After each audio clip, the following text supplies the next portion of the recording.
पंजाब में बीजेपी ने अपनी हार का कर लिया इंतजाम। अकाली दल के साथ बीजेपी नहीं करेगी गठबंधन। गठबंधन को लेकर बिगड़ी बात, बीजेपी ने मांगी ज्यादा सीट। पंजाब में बीजेपी की रणनीति उसी पर भारी पड़ेगी। पहले से ही पंजाब में कांग्रेस और आप का गठबंधन बहुत भारी पड़ता दिखाई दे रहा है और जब यह खबर सामने आई कि अकाली दल इस बार भी बीजेपी के दबाव में नहीं दिखाई दे रहा है, पहला तो अकाली गठबंधन को तैयार नहीं है और दूसरा अगर गठबंधन होगा भी तो ये सुखबीर सिंह बादल की शर्तों पर होगा और इसी के चलते बात बनने से पहले बिगड़ती दिखाई दे रही है।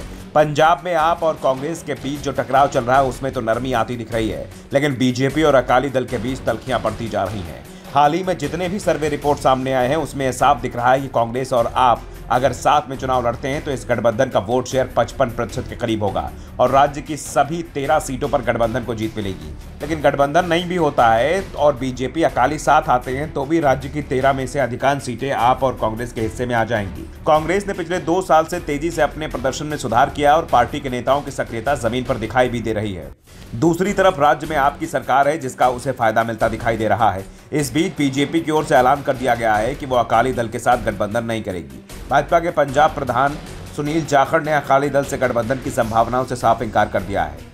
इसके साथ ही यह भी साफ हो गया है कि राज्य में बीजेपी अपने दम पर चुनाव लड़ेगी। चंडीगढ़ में पंजाब बीजेपी प्रधान सुनील जाखड़ की अध्यक्षता में हुई बैठक में जिला प्रधानों को अपने अपने हलके में बीजेपी काडर को चुनाव के लिए तैयार करने के संबंधी निर्देश दिए गए हैं। वहीं पार्टी की सीनियर नेताओं के साथ चुनाव रणनीति पर भी चर्चा की गई। जाखड़ ने निचले स्तर पर बीजेपी के सामने आ रही दिक्कतों के बारे में जिला प्रधानों से रिपोर्ट तलब की है। सुनील जाखड़ ने बताया कि पार्टी एकजुट है और लोकसभा चुनाव में अच्छे नतीजे पाने के लिए तैयारी शुरू कर दी गई है। सभी सीनियर नेता, पदाधिकारी और कार्यकर्ताओं के साथ बैठक कर हल्कावार रणनीति बनाई जा रही है। दरअसल अकाली दल को बीजेपी के सबसे पुराने सहयोगियों में गिना जाता रहा है, लेकिन 2020 में कृषि कानूनों को लेकर यह दोस्ती टूट गई थी। 2022 के विधानसभा चुनाव बीजेपी व अकाली दल ने अलग अलग चुनाव लड़ा था, लेकिन अब लोकसभा चुनाव से पहले अटकलें लगाई जा रही हैं कि दोनों दलों में गठबंधन हो सकता है, लेकिन अब इसकी उम्मीद समाप्त हो गई है। दरअसल अकाली दल ने अब साफ कर दिया है कि लोकसभा चुनाव में वो बीजेपी के साथ गठबंधन नहीं करेंगे, बल्कि बीएसपी के साथ उनका गठबंधन कायम रहेगा।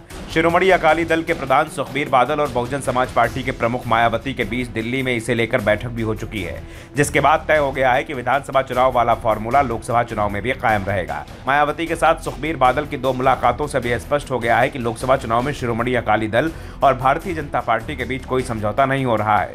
बीजेपी के अकेले चुनाव लड़ने से सबसे ज्यादा नुकसान उसे ही होगा। उसके पीछे सबसे बड़ा कारण ये बताया जा रहा है कि राज्य में उसके पास सिर्फ 6% वोट हैं और इतने वोट से पार्टी एक भी सीट पर टक्कर की स्थिति में नहीं दिखाई दे रही है। बीजेपी को पंजाब में तभी सफलता मिली है जब उसका अकाली दल के साथ गठबंधन हुआ है। जब भी बीजेपी ने अकाली दल से अलग चुनाव लड़ा उसके लिए खाता खोलना भी मुश्किल हुआ है और इस बार भी कुछ वैसा ही दिखाई दे रहा है। Bureau report, Janodarpan news.